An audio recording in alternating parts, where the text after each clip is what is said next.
If you clicked on this, you must be interested in the simulation theory. What are your thoughts on it? You can comment below. I'd love to hear what your theory is, what you think about it. The Matrix is probably one of my favorite movies of all time.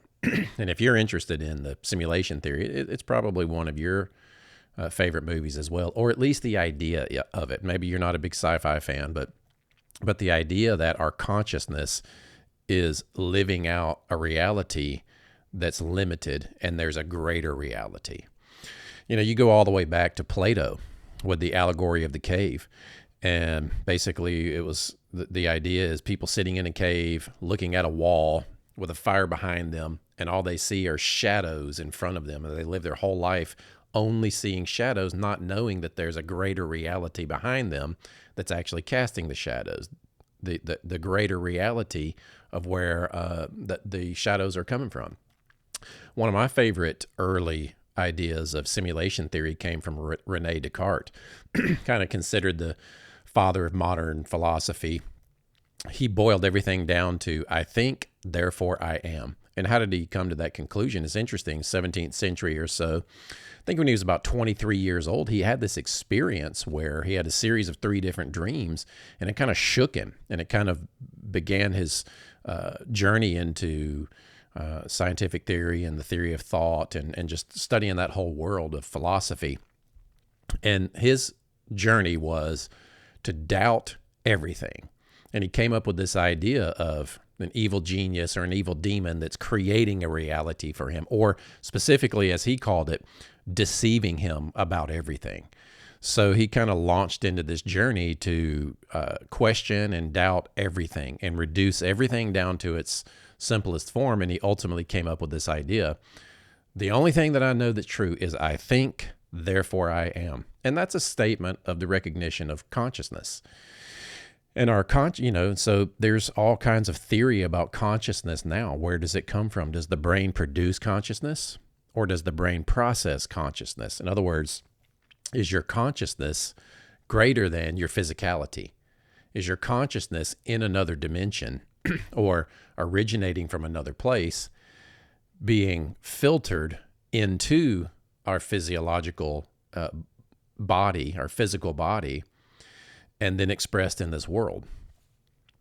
Well, my perspective is, yes, we live in a simulation, sort of, because there is a greater reality. And the greater reality, and I'm just going to jump right into this, is the kingdom of God, the place where ultimate reality himself exists. You know, God defines himself as I am. He's ultimate existence. He's the one that is the most true. He's the most true, purest form of any thought, of anything, of life, light, and love. He is that he is. And in the story of the Bible, God tells Moses, and he self-identifies, I am that I am. He's ultimate truth and reality, the highest form of existence. And so we have come out of that. Our consciousness, whatever our state is when we leave these physical bodies and go into that spiritual dimension, and even that dimension is an emanation from him. It's more true, it's more real, it's more everlasting than the dimension that we're in right now with this physicality, because we know that these bodies are temporary. We know that entropy exists in this dimension and in what we consider this visible light spectrum of life that we can see that will pass on. The good news is God's going to reboot it in a sense and bring everything, restore everything. But yeah, our consciousness, you might even could call our spirit, exists in another dimension. And it is living out an experience through these bodies. Now, I'm not trying to create some kind of Gnostic doctrine and say that all of physicality is evil. And I'm not trying to say that God, that all of us together living out our shared collective human experience is God. Now, I hold to a more traditional Christian view than that, Trinitarian view, Father, Son, Holy Spirit. But what we are comes from God. And we are independent, free will consciousness is easy for me to say, that are put into a body in a sense, and I'm not going to try to pretend like I understand all of the birth experience and how we get assigned to the particular lives that we live in, or even if we exist before we come here. I don't even really have any thoughts about. Well, I have thoughts about that, but that's not what we're talking about here. The point of this particular conversation is there is a greater reality than what we're living in, and that reality is more true, it's more real, it's everlasting, and it cannot be destroyed. And that's where we come from. That's the kind of beings that we are. So, there's a lot of talk about simulation theory. There's a lot of talk about aliens. There's a lot of talk about the multiverse theory. If you're unaware of multiverse theory is the idea that there are just an infinite amount of universes. And one of the reasons that I would say Newtonian thinkers or scientific thinkers, maybe even people that don't believe in God, they come to the conclusion of multiverse because it's a mathematical equation.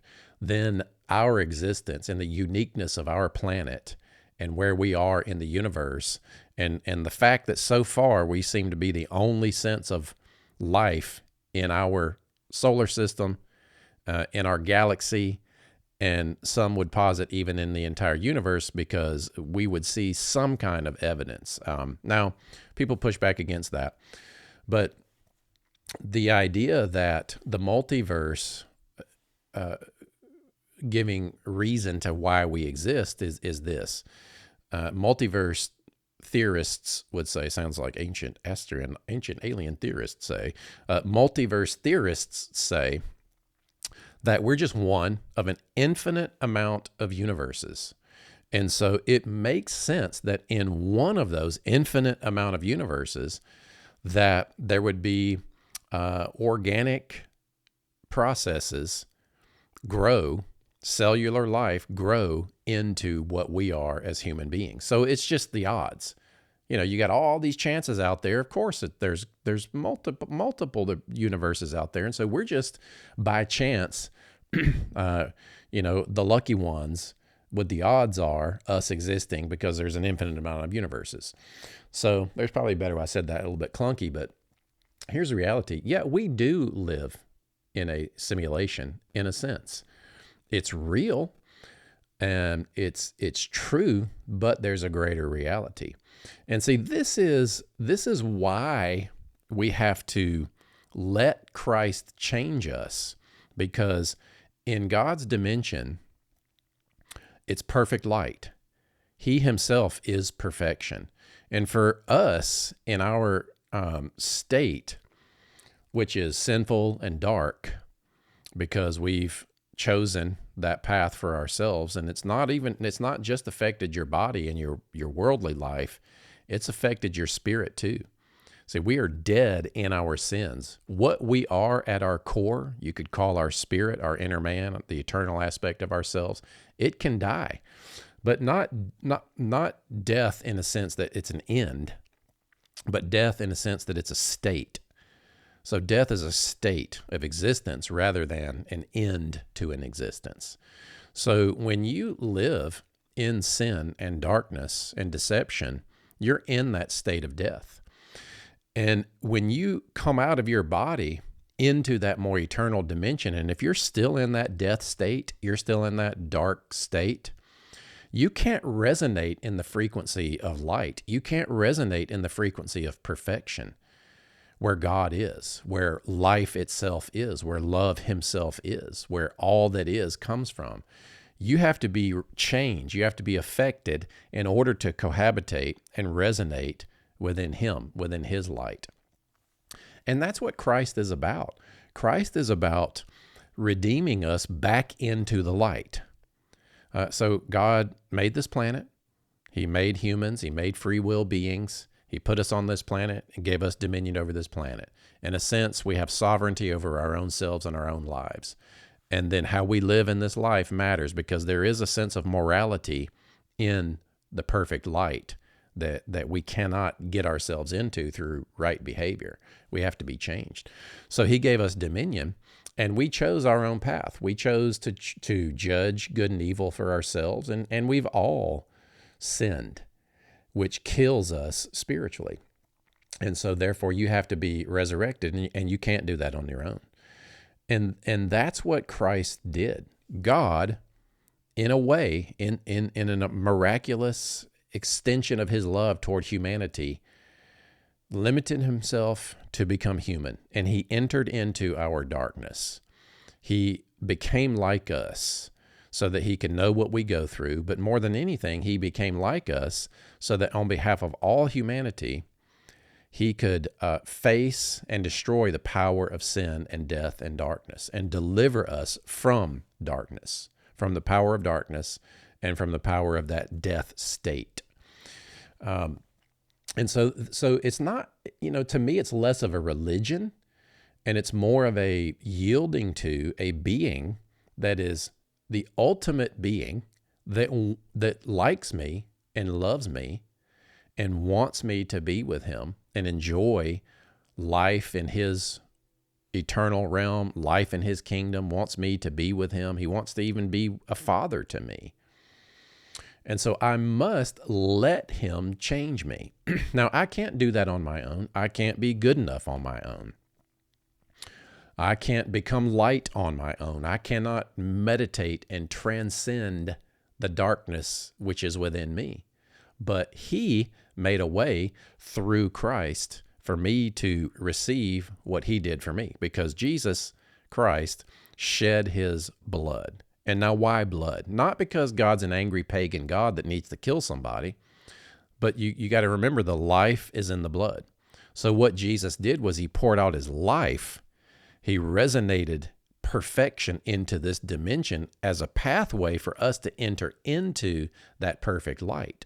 See, if you know if you have a visual of what the electromagnetic spectrum is, you have gamma rays on one end, radio on the other, and probably all types of frequencies and radio and wavelengths that we don't understand, resonant frequencies. But we can only see a very short aspect of the electromagnetic spectrum. That's visible light. I imagine all of life the same way, and we currently exist only in a particular section of the full life spectrum. On one end is darkness and death and low frequency and just decay, and death, as far as it can be taken, is darkness. Outer darkness, cast out, time stops, time slows down, and you are stuck in your death. You are stuck in your sin eternally. And on the other end is God, perfect light, perfect love, perfect liberty. In him is autonomy. He is the ultimate sovereign. He is the I am. And he wants us to be with him. And so Christ came into the visible light spectrum, in a sense, to become like us, to make it so that through Christ we can be connected to God outside of this dimension. Because we can't transcend up to. We cannot be enlightened up to perfection. You cannot shed enough karma or hide in a cave long enough to break the karmic cycle to be free so that you transcend into nirvana. You cannot break the cycle yourself. In this visible spectrum, you must be affected within it by the life and the light and the love of God through Christ, so that you become entangled with God and you can then resonate within that dimension that he lives within. In fact, even in him. And this is what Jesus prays for us. In John chapter 17, Jesus prays that we would be as one with God as he is with God. And it's a beautiful picture, because he says, I pray that, first off, they, meaning us that are Jesus followers, that we're one with each other, and that we are one with Christ, and that then Christ says this amazing thing, that we would be as one with the Father as he is with the Father in him. And then the fruit of that should be so that the world will believe that God sent Jesus for them too. But that's kind of a different story. The reality is, the truth is, there's a greater reality. There's higher dimensions, and they are where God lives. And I pray that you begin to discover, maybe you're on a journey, maybe you don't really believe in God, maybe you've been hurt by religion, maybe you don't understand the Bible. I get that. But I want to encourage you, there is a way to look at who God is and what Christ has done for us that transcends behavioral, performance-centered religion. I'm not throwing out the Bible. I'm not trying to reinterpret. I'm not trying to come up with some kind of new revelation.